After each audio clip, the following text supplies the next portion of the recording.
기독교의 가장 기본적인 진리가 되는 이것만큼은 다른 것은 몰라도 우리 성도들이 꼭 알아야 되겠다라는 것을 18가지를 정하게 되었고, 오늘 그 첫 번째로 하나님의 실존을 증명할 수 있는가, 하나님의 실존에 관한 말씀을 여러분에게 드리게 될 것입니다.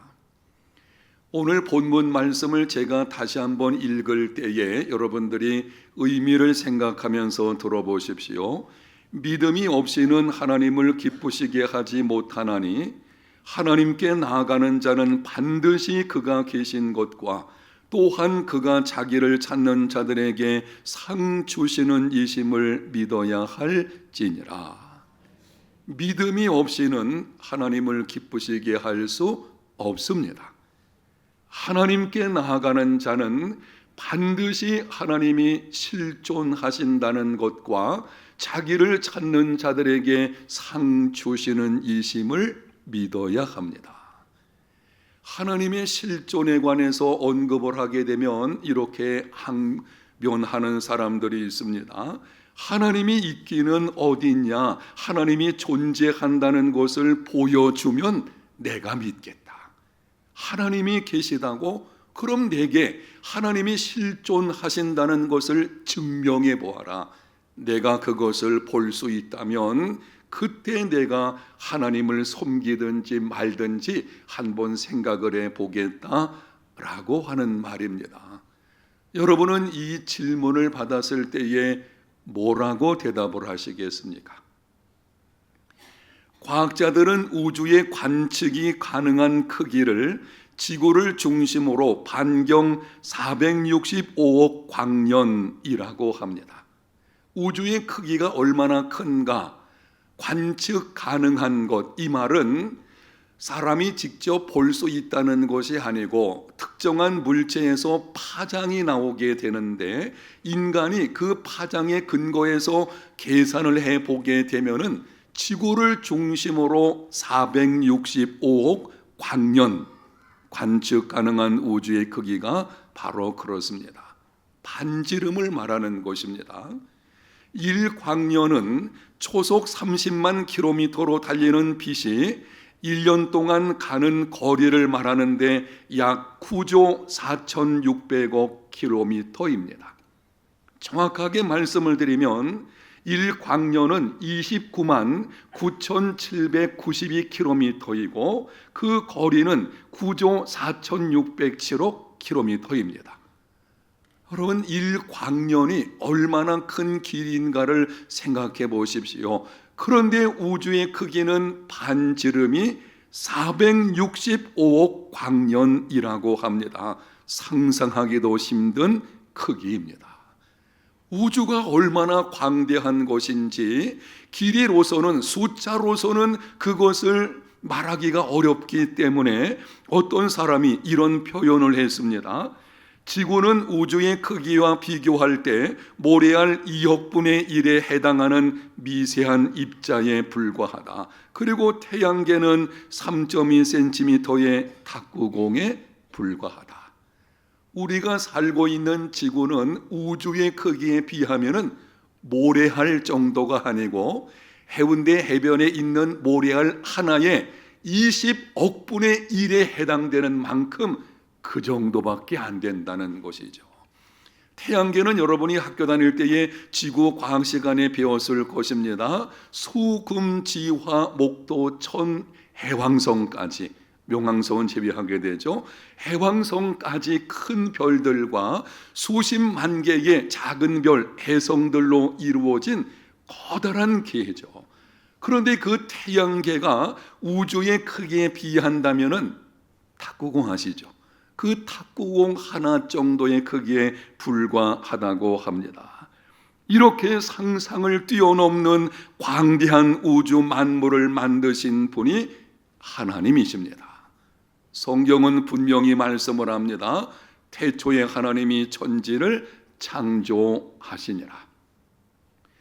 혹 여러분 가운데 하나님의 천지 창조와 하나님의 실존에 대해서 의구심을 갖는 분들이 있다면 한번 가정을 해보십시오. 만약에 우주를 만드신 분이 하나님이시라고 한다면, 그리고 여러분이 그렇게 한번 생각을 해 본다면, 이렇게 광대한 우주 만물을 만드신 분이 하나님이시라면, 여러분, 하나님은 우주 만물 위에 뛰어나신 분이십니다. 그분은 전능하신 분이시고 위대하신 분이시고 광대하신 분이십니다. 이 인간이 상상할 수 없는 관측 가능한 크기를 말하는 것이지요. 그 이상으로 관측할 수 없는 것도 있겠죠. 그 엄청난 우주를 만드신 하나님, 그분은 우주 만물 위에 뛰어나신 분이십니다. 그런데 우주 만물 중에서 작은 것, 그것도 아주 작은 것밖에 알지 못하는 인간이 말을 하기를 하나님을 증명해보라, 어불성설입니다.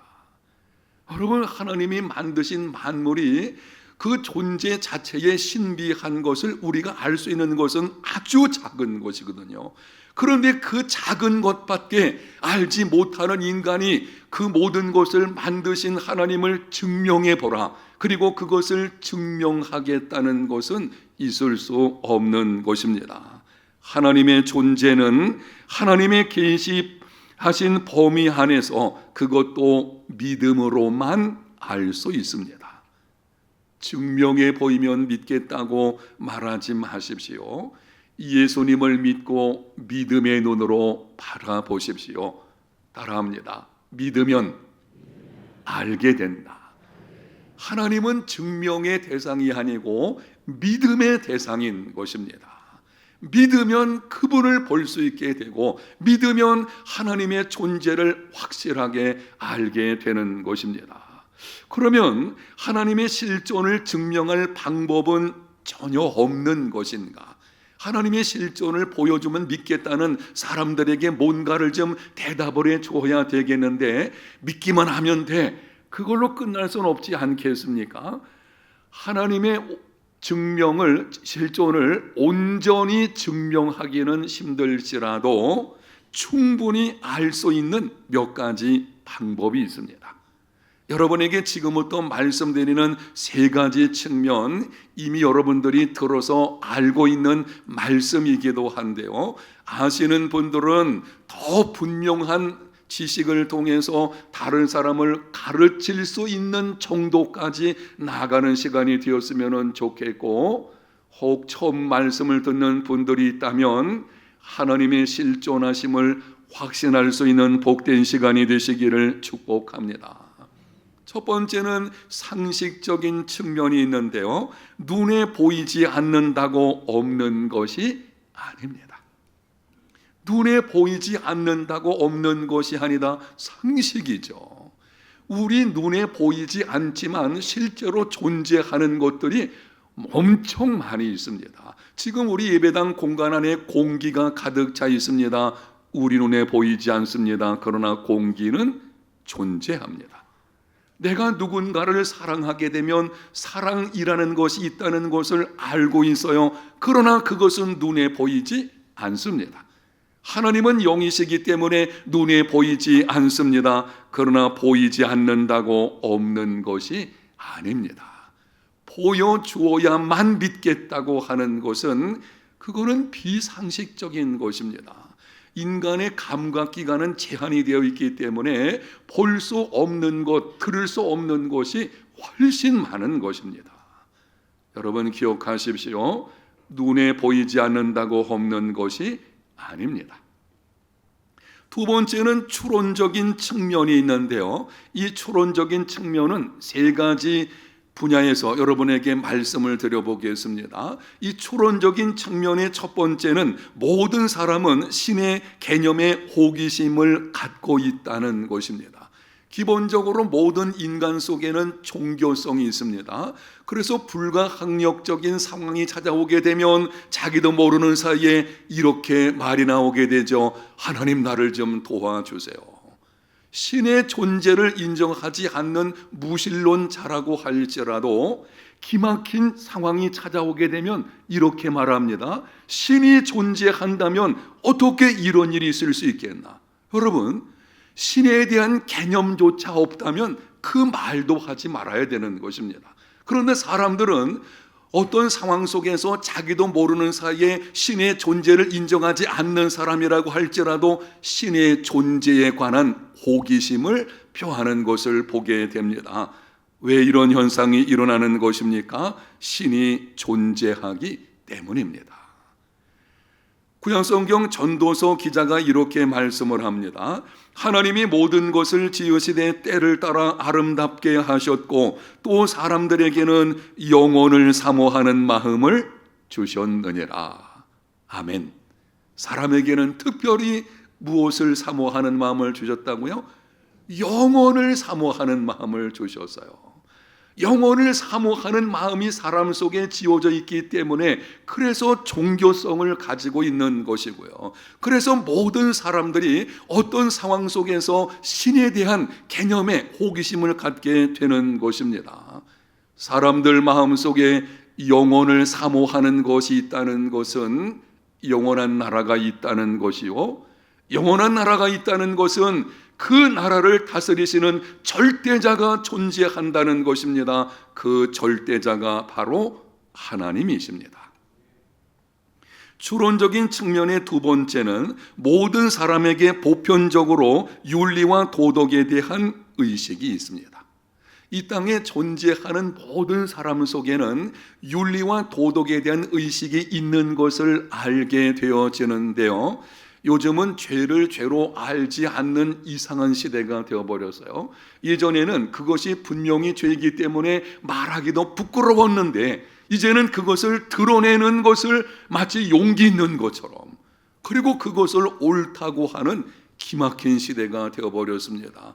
여러분, 그런 시대인데도 거짓말, 살인하는 거, 도둑질하는 거 죄인 줄 압니다. 여러분이 비행기를 타고서 서울에 간다고 생각을 해 보십시오.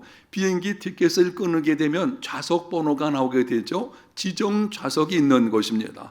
비행기에 들어가 보니까는 다른 사람이 거기 앉아 있는 것입니까? 뭐라고 하겠습니까? 이 자리는 내 자리입니다. 다른 데로 가셔야 되겠습니다. 옳고 그름에 대한 기준이 모든 사람에게 있는 것입니다.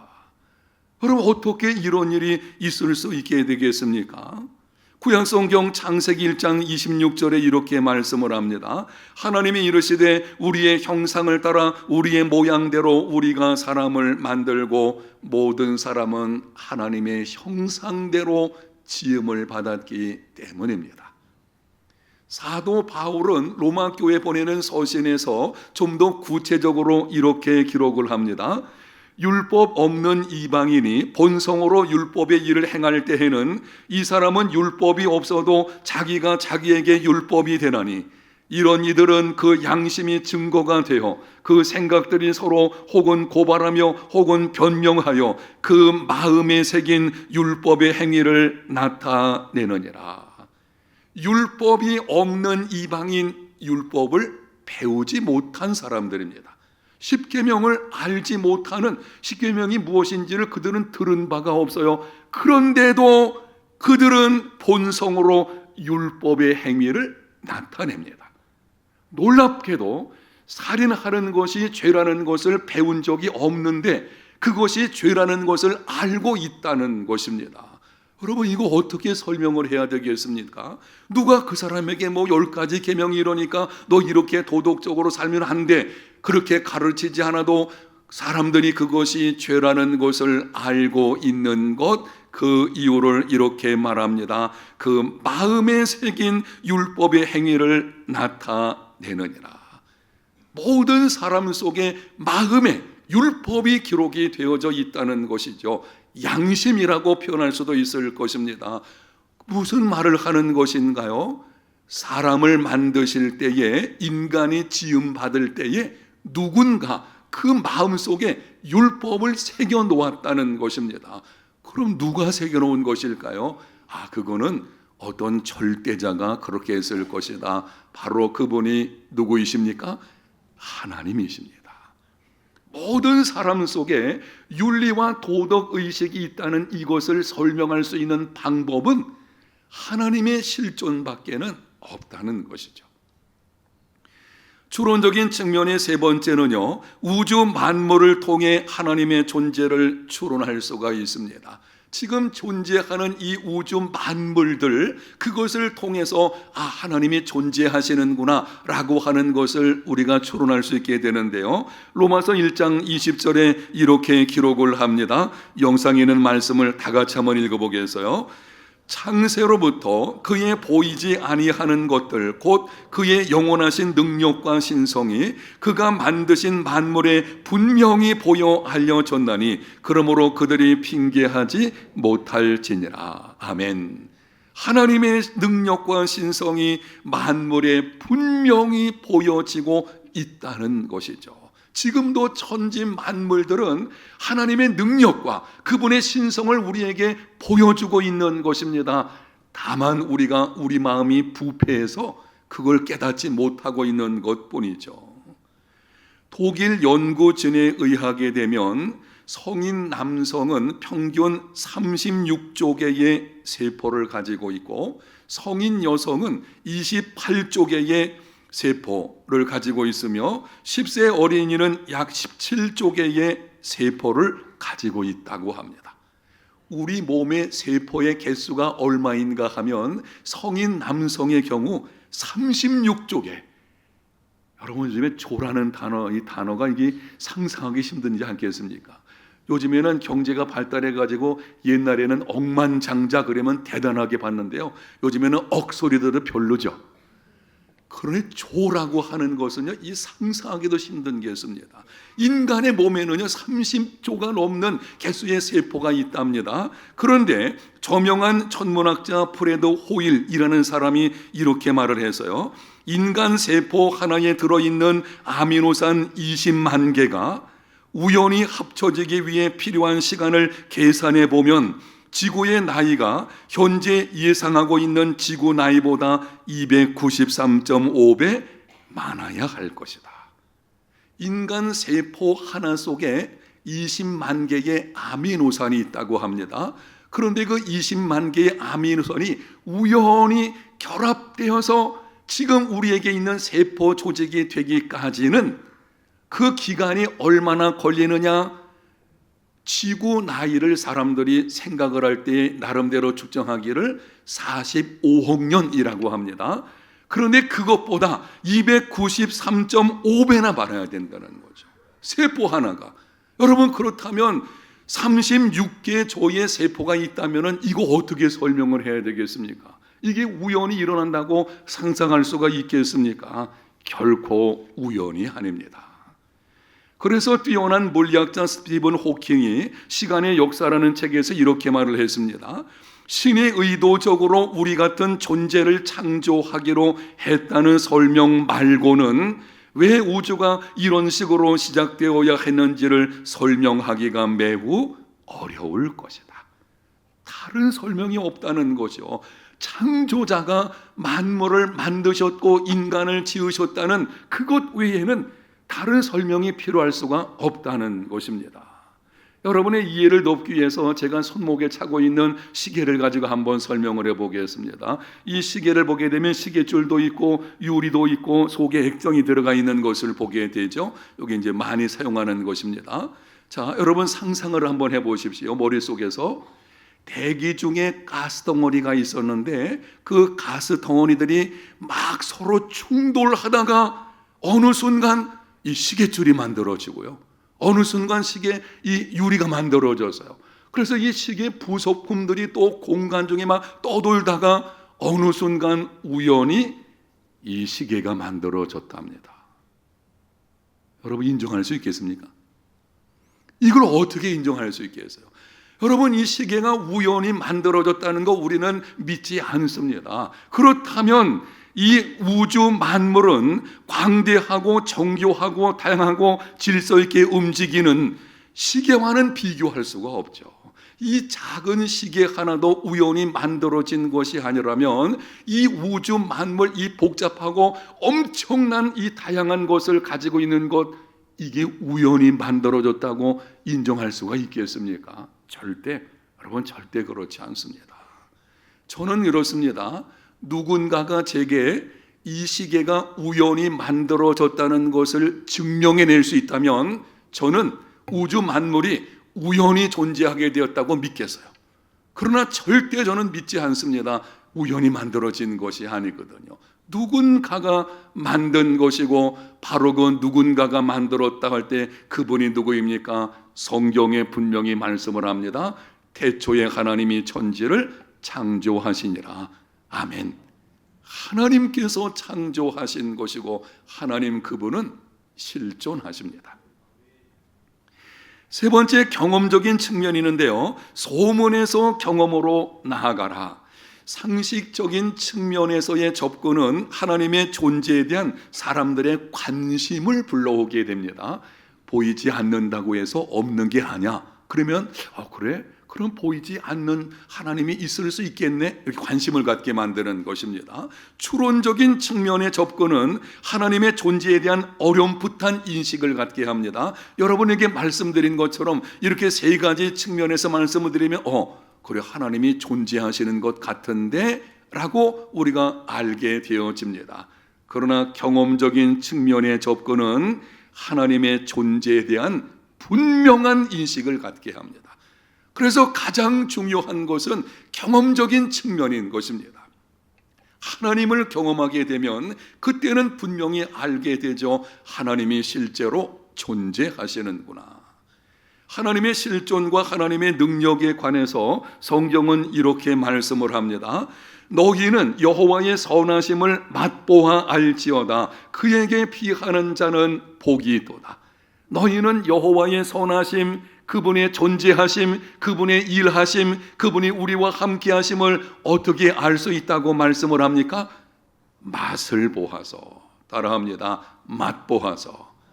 맛을 보아야 할 수 있는 거죠. 경험을 통해서 분명히 알게 되는 것입니다. 오래전에 있었던 일인데 우리 부목사님들과 함께 길을 지나가다가 어떤 빵집을 지나가게 되었습니다. 한 분이 말을 하기를, 목사님, 이 빵집의 빵이 상당히 맛있습니다. 저는 다른 빵집에 늘 다녔거든요. 물어봤어요. 내가 그 빵집에 다니는데 그 빵집보다 이 빵집이 더 맛있다고 생각합니까? 그렇대요. 이 빵집이 훨씬 맛있다고 합니다. 그런데 저는 아직까지도 그 빵집이 진짜 맛있는지 안 맛있는지 알지 못합니다. 왜 그럴까요? 맛보지 않은 것이잖아요. 맛을 보지 않았으니 할 수가 없는 것이죠. 여러분 가만히 생각해요. 아이고 목사님, 다른 사람이 맛있다고 하면 그냥 그걸 믿으면 될 것이지 왜 그거 믿지 못하고 그렇게 의심을 갖습니까? 진짜 맛있으니까 그렇게 말을 하죠. 아니요. 아주 오래전에 해운대 구에 있는 저 어디 그 짜장면집이 맛있다고 우리 교회 출신 담임 목사 어떤 분이 제게 얘기를 했어요. 그래서 제가 가서 맛을 봤어요. 별로였습니다. 아니더라고요. 맛을 보아야만 알 수가 있는 것입니다. 아무리 소문이 좋아도 내가 직접 먹어보기 전까지는 알 수 없는 것이 맛이죠. 하나님을 아는 것도 마찬가지입니다. 하나님의 일하심을 경험하면 알 수 있습니다. 하나님을 만나게 되면 그분이 실존하신다는 것과 그분이 어떤 분이심을 분명히 알게 되어집니다. 아마 여러분뿐 아니라 우리 주변에 이런 사람이 있을 것입니다. 하나님이 내 인생에 찾아오셔서 나를 만나 주셨고 내가 이렇게 변화가 되었습니다. 수백만 명이 넘는 사람이 있을 것이죠. 아니 지구촌의 그리스도인을 생각하면 지금도 수천만 명이 넘는 사람이 그렇게 말할 수도 있을 것입니다. 저도 그 중에 한 사람이거든요. 여러분도 아마 그렇겠죠. 내가 하나님 찾아오셔서 내 인생이 이렇게 지금까지 바뀌었습니다. 여러분, 수백만 명이 넘는 사람들이 하나님의 실존에 대해서 얘기하는 것, 그게 거짓말이겠습니까?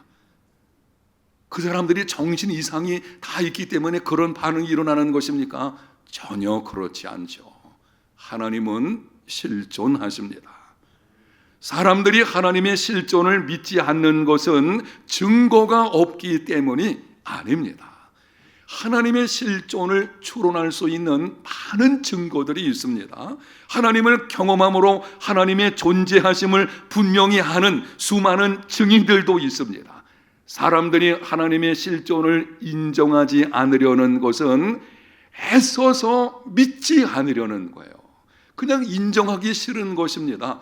증거가 없는 것이 아닌데 부패한 마음을 가지고 인정하지 싫고, 그래서 그런 일이 벌어지게 되는 것입니다. 기독교 변증가들 중에서 유명한 사람들 중에 리 스트로벨이라는 사람이 있는데요, 이 사람의 책들이 아주 굉장히 중요하죠. 이 사람은 본래 교회와 영적인 것들에 대해서 적대감을 가진 무신론자였습니다. 하나님은 없다, 신은 존재하지 않고 교회, 영적인 진리 다 그런 게 무슨 의미가 있냐, 이런 사람이었어요. 그런데 어느 날 아내가 전도를 받아서 교회를 가게 되었습니다. 교회 가서 아내가 예수님을 믿고 자기 남편을 충동질한 거예요. 여보, 당신이 한번 교회 가서 한번 들어보라고, 와서 들어보고 그리고 결정을 하면 되지 않겠나. 그래서 억지로 아내의 충동에 끌려서 교회를 가게 되었는데, 그냥 간 것이 아니고 자기가 개인적인 측면에서 왔다는 것을 보여주기 싫어 가지고는 노트북을 가지고 갔어요. 딱 펴놓고 혹시 아는 사람이 어떻게 오셨느냐 그러면 난 여기 기사를 쓰러 왔다고. 그렇게 하려고 만반의 준비를 갖추고 가게 되었는데요, 어쨌든 그런 이유로 인해서 이 사람이 신의 존재 여부에 관해서 탐구하기를 시작을 했습니다. 사실 시작한 이유는 다른 것이 아니고 신은 존재하지 않고 예수 그리스도의 부활 있을 수가 없다, 죽은 자가 어떻게 부활할 수 있나, 그것을 반박하기 위해서 연구를 시작한 것입니다. 자기가 가지고 있는 지식과 경험을 총동원을 하고 고대 문서들, 역사와 성경의 증거들, 철학적인 논의와 예언적 증거들을 철저하게 연구, 조사, 분석하기를 시작을 했는데 무려 1년 9개월 동안을 연구를 했습니다. 그리고 이렇게 결론을 내렸습니다. 신과 예수 그리스도를 믿지 않는 것이 믿는 것보다 더 많은 믿음이 필요하다. 안 믿는 것이요, 더 큰 믿음이 필요하대요. 이 사람이 내린 연구의 결론인 것입니다. 그리고 1981년 예수님을 구세주와 주님으로 영접하게 되었고, 이후에 목사가 되어서 기독교 변증가로 많은 책을 저술하기도 했습니다. 오늘 나오신 여러분들 중에 하나님의 존재와 예수 그리스도께서 구세주이심을 믿어지지 않는 분들이 있다면, 제가 이렇게 여러분에게 열심히 설명을 해도 혹시 여러분 가운데 잘 믿어지지 않는 부분들이 있다면 여러분에게 권명을 합니다. 작정하고 한번 작정해 보세요. 예수 그리스도께서 어떤 분이신지 연구하고 조사해 보십시오. 하나님의 존재에 관련된 여러 책들이나 관련된 일들을 여러분이 한번 분석하고 그것을 연구 한번 해보시면 좋겠습니다. 성경을 펴서 읽어보시고 연구해 보시고, 그리고 나서 믿든지 안 믿든지 결단해 보십시오. 아니, 성경을 한 번도 읽어보질 않아서요, 그리고도 믿지 못하겠다고 하는 것입니다. 그 어리석은 것이 아니겠나요? 여러분이 믿어지지 않는다면 성경 한번 읽어보고 관련 문헌들을 찾아보십시오. 그리고 반박하려고 여러분이 한번 준비해 보십시오. 어느 순간 성령의 역사하심으로 믿어지는 역사가 있게 될 것입니다. 신앙생활에 중립은 없습니다. 신이 존재하는지 안 존재하는지 나는 잘 모르겠어, 이게 불가지론자들인데요, 이런 방식은요 아무런 도움이 되질 않습니다. 분명해야 되죠. 있든지 없든지 여러분 결단을 한번 하셔서 차든지 덥든지 한번 결단해서 그 가운데서 믿음으로 세워지는 복 있는 삶이 되시기를 소원합니다. 하나님은 실존하십니다. 하나님께 나아가는 자는 반드시 그가 계신 것과 자기를 찾는 자들에게 상 주시는 이심을 믿어야 합니다. 이 믿음으로 하나님 앞에서 행하는 하나님의 일하심을 경험하는 우리 모두 다 되시기를 예수님 이름으로 축복합니다. 하나님 감사합니다. 오늘 하나님의 실존에 관한 말씀을 듣게 하셨사오니 성령님 도와주심으로 들은 모든 자들 이제는 하나님의 실존에 대한 확신을 가지고 예수 그리스도를 믿음으로 그 믿음으로 말미암아 하나님을 알고 그 가운데 살아가는 삶이 되게 하여 주시옵소서. 주신 은혜를 감사하는 마음으로 정성껏 준비한 헌금을 올려드립니다. 드리는 손길마다 하나님께서 복을 주셔서 시간이 흐를수록 복에 복이 더하여지는 지경이 넓혀지는 삶이 되게 하여 주옵소서. 예수님 이름으로 기도합니다. 아멘.